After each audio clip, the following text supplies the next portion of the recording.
if you are doing your final year of study or you are at a university or college, I just want you to start training yourself that there is 50-50 chances that you might not get employment after graduating. You might not get employment in the field that of your study after graduating, for the lack of that preparation or leaving a room for disappointment. I found myself, falling into depression. I found myself so angry. I found myself, doubting the qualification that I've done. I have been trying, to find the right words to start this video, but I realized that then there's no really right words that can really address this topic. I just have to be as authentic as possible and as real as possible. So I just want us to talk about unemployment depression, postgraduate depression, or feeling stuck. You've been in that one position that, maybe it's a junior level entry position that you've been stuck there for years, and there's just no development, there's just no growth in where you are. This is one of the things that affect a whole lot of people. Unemployment depression, it's real. It affects a whole lot of people, and many of us don't even talk about it. We don't address these issues. Those that have went through it don't even share their experiences. And while there are a lot of people who are suffering, from unemployment depression, I know people that have, dived in severe depression because of unemployment. It is one of the most painful, journey that one can walk, on. It is very, very painful. And to think that most of people went to school, and we had that mindset that you go to school, you focus on your studies, you work hard, and you get a job and live happily ever after. But that's not a reality. I'm not trying to be negative to those that are still at, universities or colleges, or, still trying to navigate their educational, life. I'm just not trying to be negative. I just want us to be, realistic, because I feel I needed to be prepared during my time. I needed to be told that I might not get a job as soon as I complete my studies. But I was not told. I was always being told, you're about to complete, very soon you'll be going to work, and those kind of things. And with me, I remember, okay, I went to the university in 2010, where I studied Bachelor of Sciences in Environmental. By that moment, I didn't even know what environmental sciences entails, but I just did it anyway. Lack of career guidance, I didn't have that. I didn't really have career guidance. I just went to be like, what do I qualify for? And they were like, okay, you did well with geography, why don't you do environmental sciences? I was like, well, let's just do that. So I worked very hard, and I remember, just like any other person, like, or most people, when you are in your final year of studies, the excitement, you just get so excitement, you just see your future there. Already you see yourself getting that job. Already you see yourself, having that big bank balance. Already you see yourself just affording things that you currently can't afford as a student. I remember with me, when I was doing my final year of studies, just like many other students out there, you are so excited, like, you're just like there, you're getting there to your dreams. Very soon you're going to be working, because we've been told, go to school, work hard, get a job, live happily ever after. So I was very excited, and I thought, no, what, better start early than late. I'm going to start applying for jobs. I'm going to, start applying for internships and everything. And it was around September when I started doing that. And I think in November, yes, around November, I got a call, and they scheduled an interview for an internship based in Port Elizabeth.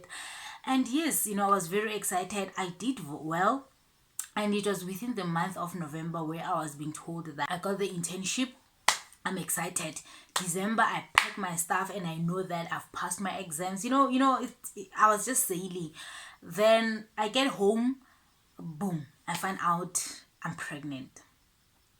I was like, okay, it's not a train smash. I can still, do both, be pregnant and and work. But my family convinced me otherwise. Like, you cannot go to Port Elizabeth and we are all in Limpopo. It's your first pregnancy. And my boyfriend, well, my husband, then boyfriend, also wanted to be part of the pregnancy. And I thought, well, it was easy for me to get this job. Let me just stay, and yes, I'll apply again next year. Little did I know. Next year came. I went back to school. I did my honors, and I think as soon as I gave birth in August, I started sending out applications again. I sent out applications. I was not being called. I was not even being acknowledged when I sent with emails. I was contacting companies, for experimental works and everything, but I was just not getting callbacks. But I was not really affected at that time because I thought it's still very early. I'm still finishing my honors anyways. In 2014, I will, put a lot of efforts in job hunting. And yes, guys, 2013 it came. I sent out applications. I sent out applications. Just like many of people after they graduate, you still have that energy, that strength to send out applications. You will start sending a lot and lot and lot and lot. But when you don't get even shortlisted for an interview, it's slowly starting getting to you, slowly starting affecting you. You're slowly getting, wondering, will I ever get, interview? Will I even get job? Those kind of things. And towards May, June, I was like, oh my word, why did I miss that opportunity because of pregnancy? I was starting to have a whole lot of regret within me. I felt like I should not have listened to everyone who thought I shouldn't go, for that internship. And I was starting to be angry at myself. As the months go, when I'm busy applying and not getting response, I started feeling like even the degree, the qualification that I did, I didn't even know anything about it, but yet I knew a whole lot of people, who were, I think when I was doing first year, some of them were in their final year of studies and some were doing honors. Some are still unemployed. Some have even deviated. They have done PGCE and they are now, working as teachers. And, I was getting overwhelmed. I was always angry. I was always sad. I would always cry, because I felt like I needed to get a job. At home I needed to to help out, but now things are not working out as I thought. And I think I was more angry at myself than anyone else, because I feel when I went to university I didn't have a plan. I knew I'm going to go to university, but I was just so confused. I didn't know what field of study I want to do, and also angry at the fact that I let an job opportunity miss me because I felt pregnant. I think towards the end of year, fortunately for me, I got called for an interview. I went there, I prepared, and I thought I'm going to ace this. I go there, I don't get the job. After that, I get another interview. I prepare, I go there, I don't get the job. Thirdly, I go for interview. I get there, I get interviewed. I freeze in an interview and stand up and walk out. And, it was like the most embarrassing moment for me. And I felt like I'm such an idiot. I felt like I'm an idiot, and I was like, I'm never gonna job hunt. I'm done with this. I'm done, As time goes by, I started to lose a lot of weight because my life, honestly, it was all about stressing and stressing. And at some point I felt like, what, I'm not even gonna start applying anymore. I'm done. This is just not for me. But through all that journey, I then started telling myself that, what, I think I'm doing enough.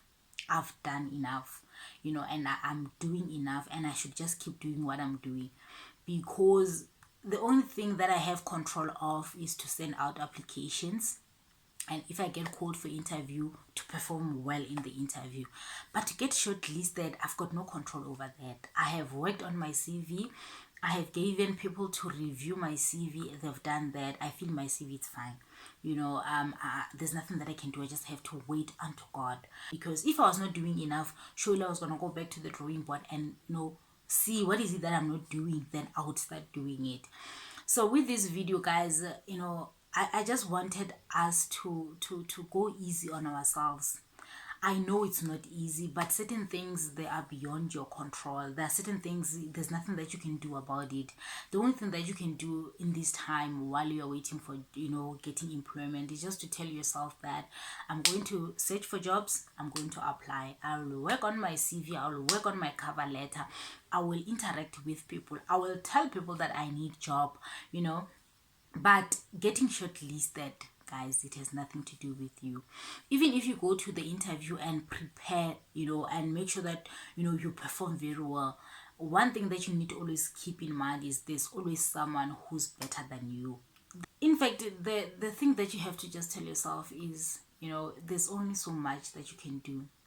And when you know you have done all the best that you can do, be at peace. Be at peace. It's either it's not yet time, or that company was not for you, but that doesn't mean you have to stop applying. Yes, you'll get demotivated for those particular days, but make sure that you stand up again and you start applying. You reach out to friends, you reach out to former schoolmates, and those, everyone, in fact, and ask them, should they hear something, they should call you. And another thing that I've realized that many people will go wrong with is the fact that we feel just because I went to university or I went to college and I've got this qualification, I need to get job in that specific field, whereas you just need to get any job. If an opportunity arises itself, just grab it. You don't know where it's going to land you, because we were all not told. There's nowhere it's written that if you go to school and study this particular thing, that's where you're going to be successful in. For instance, you can get a job, let's say maybe as a helper. I know it sounds like, for many people, they won't do that, especially graduates, they don't like doing that. But if you get a job as a helper, you find that the person that's hiring you maybe has a accounting company and you've got accounting qualification. Don't you think now you're going to make a connection with that person? Soon you're going to get to a point where you tell them about your qualifications. Soon as there's an opening in their company, they are there to guide you. You apply, they guide you through the interviews and everything, and you're going to be able to get the job of your dreams. You just never know when your day's gonna come. You just never know. The person that you sit next to in a taxi going to that work that you feel is not what you want, that person might hook you up with something. So don't just be focused on, I studied for this. But if what you studied for, there are no opportunities, go to other field. If an opportunity arises, don't miss out on opportunities. Just grab anything that comes your way. If you are doing your final year of study, or you're at a university or a college, I just want you to start training yourself that there is 50-50 chances that you might not get employment after graduating. You might not get employment in the field that of your study after graduating. You might not get employment soon after graduating. It might take months, it might take years. And I know many of us, when we are doing our final year of studies, we are in a rush to join the workspace, but we were all surprised to find that no, it's really not the case. When you get employment, it's beneath your control. There's nothing that you can do about it. But the only thing that you need to do for your mental health is just to prepare yourself. I wish I had someone to prepare me, to tell me that I need to know that the only thing that I can do is to send out applications, is to do best in interviews. But getting shortlisted and callbacks for interviews, there was nothing that I can do about it. And for the lack of that preparation, or leaving a room for disappointment, I found myself falling into depression. I found myself so angry. I found myself doubting the qualification that I've done. I found myself living in a pool of regrets of, maybe I should have done this, maybe I should not have done that, maybe I should not have done that. But in overall, just prepare yourself and do your best, and know that your best is enough. And the opportunities, when they present themselves, always grab them with two hands. And when you get a job, please don't play with your jobs. You can see now the economy of our country. You can see now that many people are graduating, but many of us are not getting jobs, which is one of the reason why I decided to talk about career development and business development and side hustles on my channel, because I felt I needed to be someone that I needed at that time. I really, from the bottom of my heart, wish you all the best, that you get those jobs. I pray that you get those, side hustles off ground. I pray that you get those fundings for your businesses. You know, we cannot all be rich. Even if we don't be rich, it's okay. Yes, it's good to work towards that. It motivates us. But sometimes it gets to a point in life whereby you just want to be able to put food on the table, without, worrying, without asking yourself, where will my next meal come from? Just know that I've got a guaranteed sum of money that's, it's guaranteed to come in monthly. So let's just keep on doing our best, and don't let yourself fall into depression. Fight, fight, fight and fight, because one day your things are going to go well. They're going to go well. I don't know when. There are no time frames, but if you keep on working towards your goals, you eventually get there. Thank you for watching, guys. I didn't think it would be this long, but bye bye.